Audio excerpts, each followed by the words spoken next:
The advice is, ma'am, you're average looking at best. I'm taking it in, but Okay, but you're not accepting the fact that, okay, average looking women, average looking woman who's older, average looking older woman with a 13-year-old son, average looking woman with a 13-year-old son with a sketchy baby daddy. This gets worse every time I say something. And now you're asking for a man who's in the top 10% of men. You don't qualify for one. And you're making, I mean, I don't want to have to go there, but when you put in all these other factors, why can't you just get a man that's an average guy? sometimes I feel like in order to fully submit, I have to feel like he's in Well, control. then you're gonna die alone. How about that? Let me just cut to the chase, ma'am. You can feel like what you want to, but women like you die alone. Straight up. Hey, it's Dr. Aisha, the love doctor and relationship coach for super successful sisters and the men who love, date, and marry them. And I am responding to a viral video by a Mr. Kevin Samuels, who was giving relationship and dating advice to a beautiful, successful woman named Jessica Gardner on his YouTube live show. This woman was asking, how can I meet high quality men who are six-figure earners and who would be on my level? And by now, if you've watched this video, you would know that in a nutshell, he told her, you're an average looking woman. You don't deserve a high quality man who makes that kind of money because of what you look like and because you are a single mama with baby daddy issues. Therefore, if you don't accept my advice that you need to just settle for an average man, then you will die alone. That's the basic. Now, if you also look at the quality of that exchange, he interrupted her, degraded her, dismissed her, right? And the whole thing, in my estimation, as a relationship expert in this space for 10 years, was violent. It was an act of violence against her and all the women around the world who can relate to her. And so I want to share 3 things that are absolutely wrong with this type of advice, because the reality is Mr. Samuels is not the first person to say it, and he's not the last. In fact, you probably can name some of the top, influencers on social media, people who you read their books, you watch TV shows, and you consume movies that give you the same type of story. If you're successful, you are not desirable. If you're educated, you're not marriageable, right? It's something that we've been hearing over and over again. In fact, 2008, 2009, there was a whole explosion in the media sensationalizing why is marriage elusive for successful Black women? And the question was, what is wrong with them? When I look at Mr. Samuel's YouTube channel, I see he's got story after story, podcast after podcast with modern dating. Are they good enough for high quality men? And so this story circulates in our culture, and it's time for us to address this. Number 1, I don't know how else to say this to y'all, so I'm just gonna keep it real, Dr. Aisha style. Just because a person has a podium, a pulpit, a platform, a podcast, and a penis does not mean that they are an expert in dating or relationships or marriage for that reason. I know that was a pearl clutching moment. Let me clutch mine for you. But I have no other way to tell you except to tell you the truth. The reality is this industry is not regulated, that there is no board overseeing whether or not you are treating people with compassion, if you're speaking to them well. There's no professional overarching way to come in and say, hey, that's malpractice, don't do that. And so anyone with the idea or the audacity to do so can start a whole dating service business. It's easy and it happens all the time. And so just because someone says, hey, I'm a man and I can think like a man, so therefore, I speak for all men, you should listen to me, doesn't mean they have the right to speak into your life.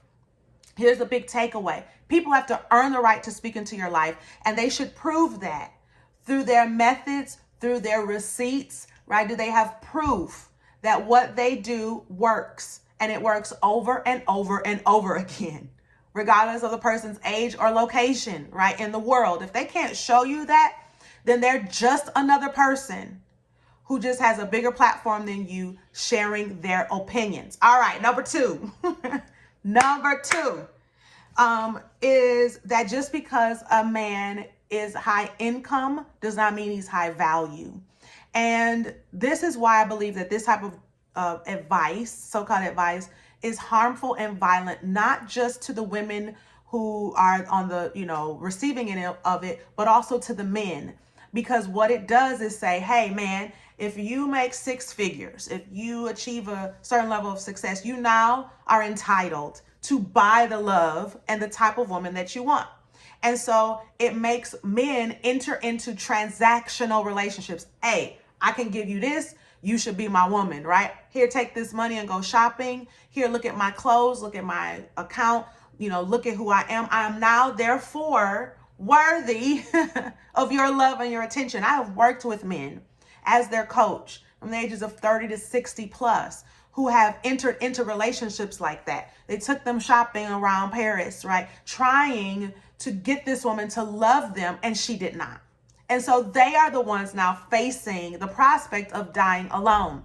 And so there's harm to men. There's also harm to women, where it's like, hey, you're not valuable unless you have beauty, and we get to define what that beauty is. Hey, you're not valuable if you are successful because I don't like the way you're talking to me. You're not stroking my ego the right way.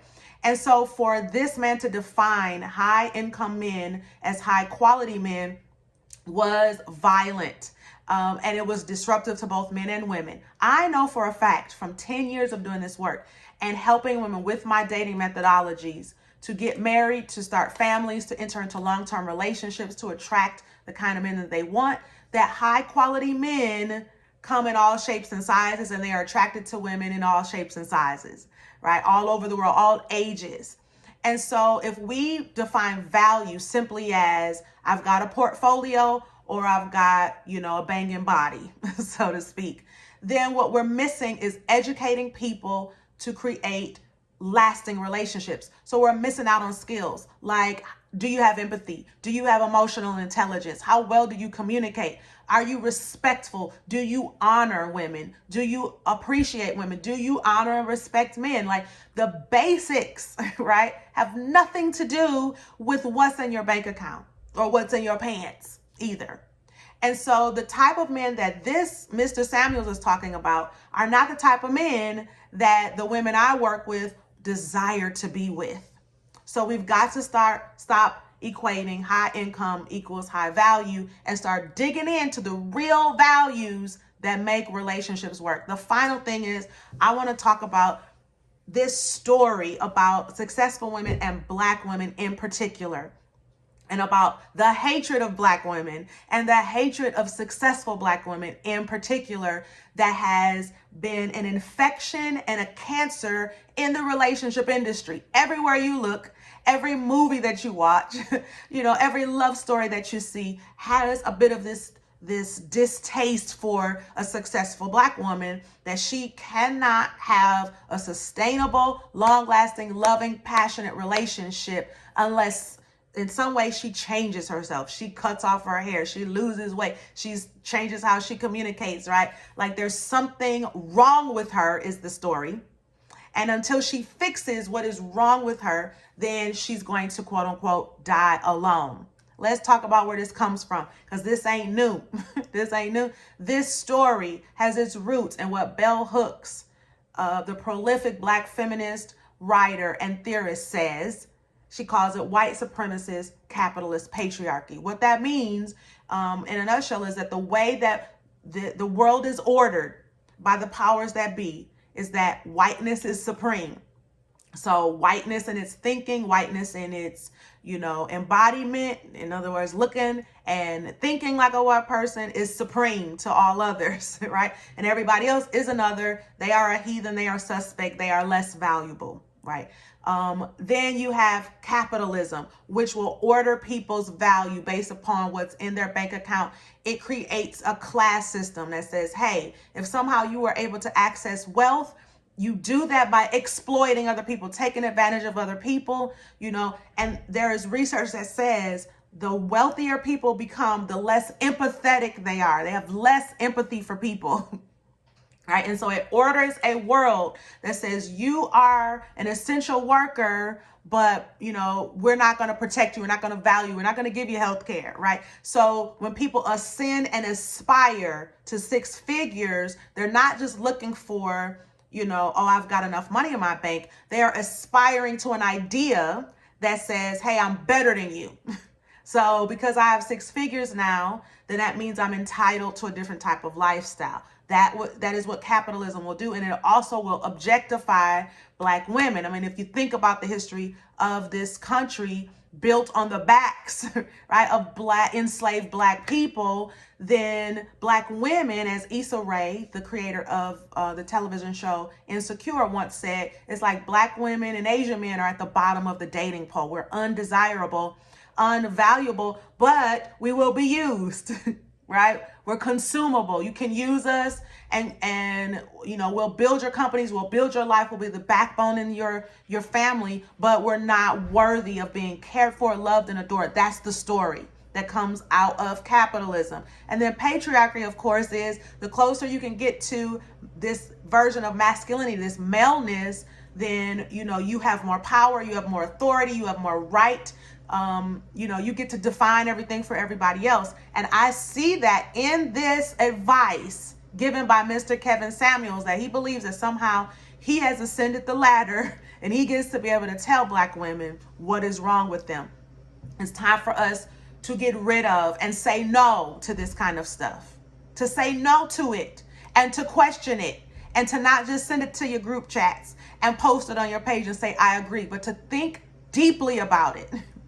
And to be careful about the relationship advice that you consume, because not only is it impacting your life and your world, but it is also impacting the people around you and the generations to come.